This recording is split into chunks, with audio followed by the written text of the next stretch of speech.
राजधानी रायपुर सहित बस्तर के सुकमा जिले में शनिवार सुबह ईडी की टीम पूर्व आबकारी मंत्री कवासी लखमा, उनके बेटे हरीश लखमा और नगर पालिका अध्यक्ष राजू साहू के ठिकानों पर पहुंची। इसे लेकर कांग्रेस और बीजेपी में जुबानी जंग शुरू हो गई है। कांग्रेस संचार विभाग प्रमुख सुशील आनंद शुक्ला ने कहा कि वरिष्ठ आदिवासी नेता कवासी लखमा पर ईडी की कार्यवाही भारतीय जनता पार्टी की दुर्भावना को दर्शाती है। जब जब छत्तीसगढ़ में चुनाव होते हैं तो कांग्रेस के नेताओं को निशाना बनाती है। देखिए क्या कहा कांग्रेस प्रवक्ता ने। आदिवासी नेता कवासी लखमा के यहाँ ईडी की कार्रवाई भारतीय जनता पार्टी की दुर्भावना को दर्शाती है।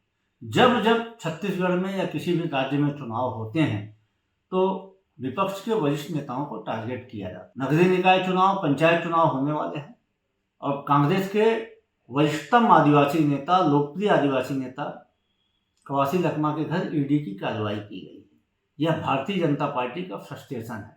भारतीय जनता पार्टी विपक्ष पे दबाव बनाने के लिए केंद्रीय एजेंसियों का दुरुपयोग करती है। कांग्रेस पार्टी इससे डरने वाली नहीं है। हम लड़ेंगे, मुकाबला करेंगे, उनको बेनकाब करेंगे। रायपुर से राघवेंद्र पांडे की खास रिपोर्ट।